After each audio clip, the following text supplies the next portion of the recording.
ভুট্টা দিবে বিপুল ভোটে আরাফাত ভাইকে পাস করাবে। কণ্ঠে আবার লাগাও জোর নতুন করে আনতে ভোর, কণ্ঠে আবার লাগাও জোর নতুন করে আনতে ভোর। শহর গ্রামে একই আওয়াজ যায় শোনা যায় রোজ, এবার নির্বাচনে বিপুল ভোটে জয়ী হবে ইনশাল্লাহ।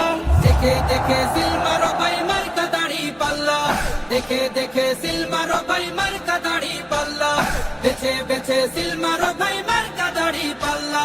তোমার মার্কা দাড়ি পাল্লা, আমার মার্কা দাড়ি পাল্লা, জোরসে বলো দাড়ি পাল্লা, সবাই মিলে দাড়ি পাল্লা, দাড়ি পাল্লা, দাড়ি পাল্লা, দাড়ি পাল্লা।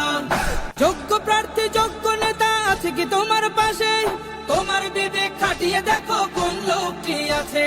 শিক্ষিত আর মার্জিত লোক বাছাই করো ভাই, একালে সেকালে ভাবেন জেনে সেজন্য জয়ী চাই। আমরা আমাদের সন্তানদেরকে মাদকের একটি সমাজে রেখে যেতে চাই না। যদি আমরা মাদক মুক্ত, সন্ত্রাস মুক্ত, দুর্নীতি মুক্ত, অপশাসন মুক্ত একটি সমাজ গড়তে চাই, আগামী নির্বাচনে দাঁড়িপাল্লার পক্ষে মাওলানা ইয়াসির আরাফাত ভাইকে আমরা দলমত নির্বিশেষে সমর্থন করবো ইনশাআল্লাহ। পাল্লা দাড়ি পাল্লা, দাড়ি পাল্লা।